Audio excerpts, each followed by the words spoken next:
The Cloud Chaser. The first crack. Leela had always dreamed of a life draped in luxury, where champagne flowed like water and diamonds sparkled like stars.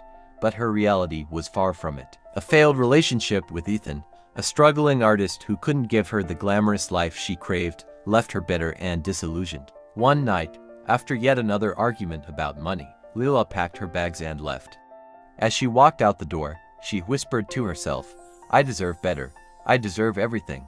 But everything was a slippery concept, and Leela's grip on reality began to loosen. The Gold Digger's Gambit. Leela's first target was Marcus, a wealthy real estate developer she met at a rooftop bar. He was older, divorced, and lonely, perfect for her plan. She crafted a persona, the charming, carefree woman who adored his stories and laughed at his jokes. Marcus fell hard, and Leela moved into his penthouse within weeks. But the thrill of his money and the lavish lifestyle wasn't enough. Leela started to believe her own lies. She convinced herself that Marcus was her soulmate, that their love was written in the stars. When he caught her maxing out his credit cards on designer handbags and private jets, he ended things abruptly. Leela was devastated not because she loved him, but because she had already rewritten their story in her mind. In her delusion, Marcus was the villain, and she was the tragic heroine. The delulu deepens. Next came Julian, a tech entrepreneur with a penchant for fast cars and faster women. Leela saw him as her ticket to the elite world of Silicon Valley. She convinced herself that Julian was her destiny, that their love would be the stuff of legends. But Julian was emotionally unavailable, and Leela's attempts to control him only pushed him further away. When he broke things off, Leela refused to accept it. She began stalking his social media, convinced he was secretly in love with her and just playing hard to get. Her friends tried to intervene, but Leela dismissed their concerns. "You just don't understand our connection," she'd say, her eyes glazed with delusion. The breaking point. Leela's downward spiral accelerated. She hopped from one failed relationship to another, each time convincing herself that this man was the one. She became obsessed with the idea of being a power couple, living in a world of private islands, yachts, and paparazzi flashes. But the men she pursued saw through her facade.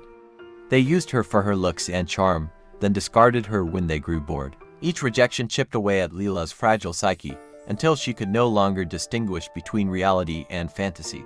One night, after being kicked out of a billionaire's penthouse, Leela stood on the balcony of her tiny apartment, staring at the city lights. In her mind, she wasn't a failed gold digger, she was a queen, a goddess, a woman destined for greatness. "They'll see," she whispered to the night sky. "They'll all see." The descent. Leela's delusions grew more elaborate. She began hosting lavish parties in her mind, imagining herself surrounded by adoring fans and wealthy suitors. She spent her days scrolling through Instagram, convinced that the influencers she followed were secretly jealous of her. Her real life, however, was a mess. She maxed out credit cards, lost her job, and alienated her friends.